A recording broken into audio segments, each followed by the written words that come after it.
Palm Beach Post, medical limbo. This is a national story. Florida Medicaid rates keep local man and others out of long-term care. Now, it's a liberal article, and they show a whole family. You have to read the whole article to realize that this family, which I think is scamming the system and busting America, see, they typify everything wrong with Medicaid. This family symbolizes everything wrong with America's immigration policy. This family symbolizes the arrogance of the immigrant, the arrogance of those who come here to work the system, not to work in this country.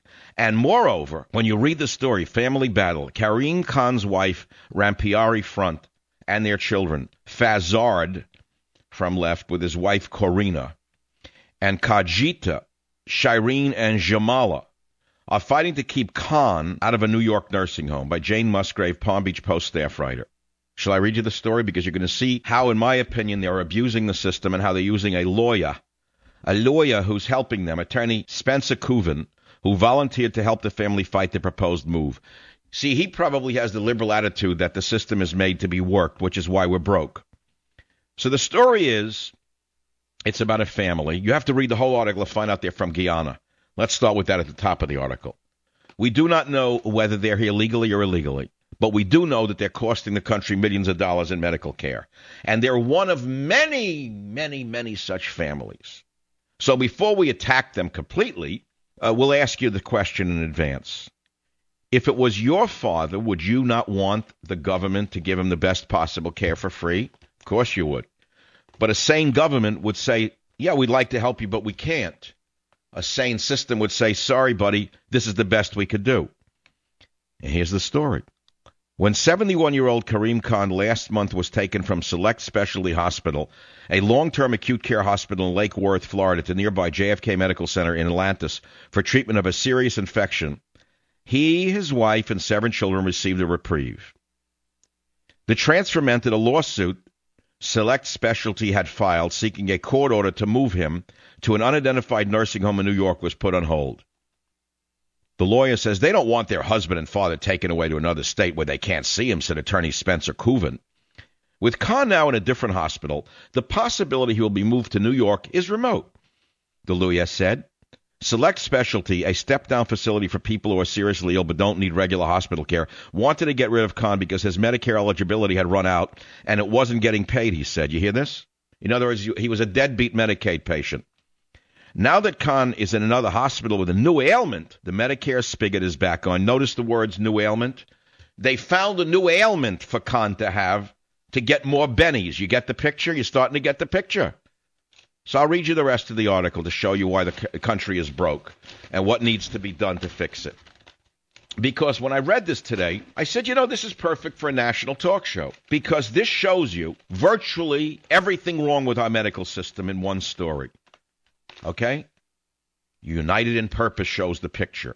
Karim Khan of Lokachahachi is surrounded by family before his transfer last month to another medical center for an infection. Khan had a stroke, is diabetic, and is on a ventilator. Now, there's the whole family of people from Guyana, okay? And they wanted to throw him out of the hospital and send him to a cheaper one in New York in plain English. But they couldn't because the lawyer sued them. And guess who they're blaming? You're not going to believe this line. Listen to this line. They blame tight-fisted Florida lawmakers. Tight-fisted Florida lawmakers. In other words, lawmakers who actually maintain solvency in a state are now called tight-fisted because they don't give everyone on earth a platinum health care system. The Florida legislature controls reimbursement rates for Medicaid, which people rely on for nursing home care when they have exhausted their Medicare benefits. Now listen to this line. Florida's Medicaid reimbursement rates, among the lowest in the nation, don't even partially cover someone with complex medical problems, said the family from Guyana. As a result, few nursing homes will accept patients with a multitude of expensive needs, knowing the most they will receive is $240 a day. You hear this? A lot of people are in that situation, said Erwin Bodo, a consultant and a former director of reimbursement. So, in other words, they want to get him out of the hospital because it's too expensive. So the hospital says we have to send you somewhere else to another state where they can take care of you. But the daughter sued. Family members who have taken turns at his bedside for 15 months blame the the hospital group select specialty for Khan's condition. Instead of getting better, he got worse, family members said. So now they're getting ready to sue them on top of it all. Are you listening to this? The man is comatose. He lays in bed. He is completely sick. He is a diabetic. He's receiving dialysis for kidney failure at the public expense. He's on a feeding tube. And they're suing Select Specialty because they said that they didn't take care of him well enough. Rampiari Khan, who married her husband of 52 years in their native Guyana, we don't know if they're legal or illegal aliens, legal citizens or illegal aliens. She says, although he's physically weak, he's mentally tough. He's so stubborn, she said.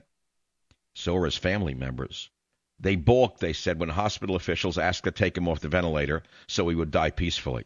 They balked when the hospital filed suit threatening to send him to New York. So you get the story? Shall I continue? We'll summarize the whole thing for you boys and girls. I know you're bored already.